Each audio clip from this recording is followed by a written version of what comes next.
What am I doing? The question hit me like a ton of bricks. The second I stepped off the plane in a city I'd picked eeny, meeny, miny, mo style from the list of flights taking off soon, with a first-class seat still available. The woman working the counter at my local airport looked at me like I was crazy when I showed up to the airport with no luggage and no particular destination in mind. But the desperate need to get away hits different when what you thought was going to be a surprise marriage proposal turns into an elaborate breakup in front of your closest friends and family on your birthday.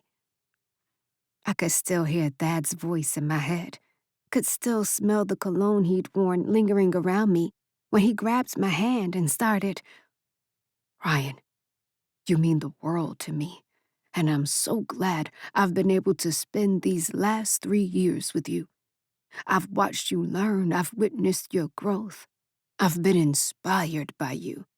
And while it's been amazing doing all of that as your boyfriend, I think it'd be equally satisfying to do it as just your friend."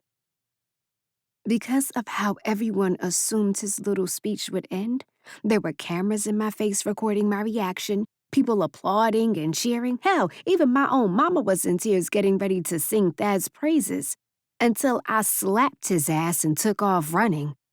But I couldn't stick around to bask in the fallout, my swift strides being fueled by the succession of oohs from the crowd and the firm "hold up" from my big sister, who was surely getting ready to fry Thad's ass, and finally the "I'm sorry, Rye" from Thad that only made me pick up the pace until I saw a cab, who surprisingly pulled over for my black ass.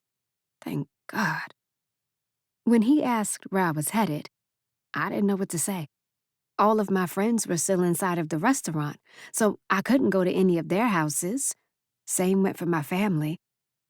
And going back home meant giving people access to me, including Thad, something I wasn't ready to deal with, which led me to the airport, led me here. What am I doing? Scanning the boarding area, I saw a variety of people who clearly knew the answer to that question for themselves, happily waiting for their flight to be called, as I took my time moving along since I knew nothing about this place, let alone where I was going to go. Money wasn't an issue, but there were plenty of unknowns that came with traveling on a whim, especially since I only had the dress, albeit fly because it was for my birthday, on my back, the shoes on my feet, my clutch, and my iPhone. Another reason to thank God. Technology. Now, if only I could figure out where the hell I'm going. I whispered to myself, glancing up at my options on the airport signage, as someone behind me said, "Baggage claim is that way, babe." How I knew the person was talking to me, I wasn't sure, but his voice felt like a magnet that had me turning around so that we could align correctly when I asked, "Huh?" The face matched the voice, with the same amount of pull that had me approaching this stranger of a man, or rather, the two of us approaching each other, as he bit into his bottom lip before repeating, "Baggage claim.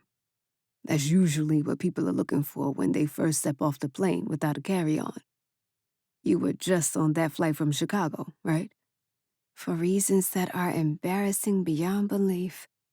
I was, but I don't have any baggage. I mean, I do, but not that kind.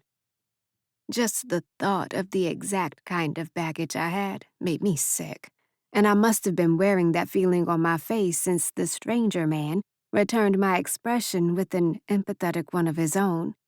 He even brushed a hand against my shoulder to comfort me when he replied, "Well, whatever you're in town for, I hope you enjoy it, babe."